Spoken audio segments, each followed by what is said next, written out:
सत्ता स्थापनेसाठी भाजपची जोरदार तयारी, विजयाची शक्यता असलेल्या बंडखोरांशी संपर्क, कारवाई घेणार मागे, निकालानंतर आमदारांना हॉटेलवर ठेवण्याची ही रणनीती.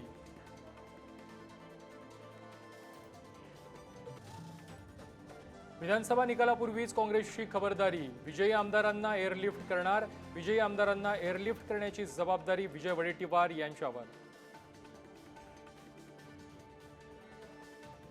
विधानसभा निकालाआधीच मवियामध्ये पडद्यामागे मोठ्या घडामोडी, मुंबईमध्ये सलग 2 दिवस बैठकांचं सत्र, तर बंडखोर आणि अपक्षांना सोबत घेण्यासाठी विशेष रणनीती.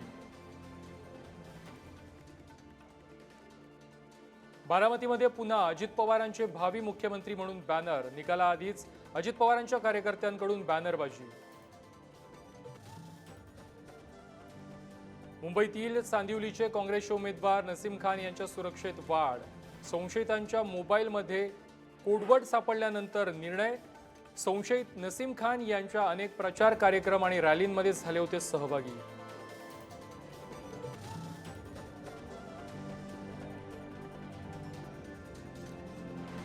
नाशिकमधील नांदगावमध्ये कांदे भुजबळांविरुद्ध स्वतंत्र 10 गुन्हे दाखल, दोघांवरही आचारसंहिता भंगाचे वेगवेगळे गुन्हे.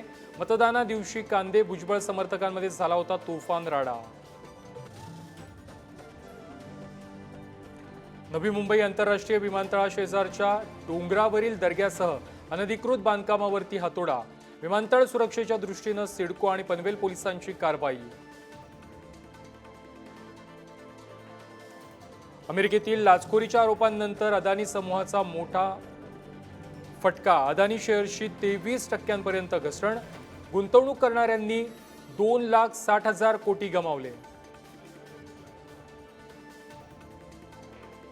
पाकिस्तानच्या कुर्रम भागामध्ये दहशतवादी हल्ला, प्रवासी बसवरती अंधाधुंद गोळीबार, तब्बल 50 जणांचा मृत्यू, 20 पेक्षा अधिक जण जखमी.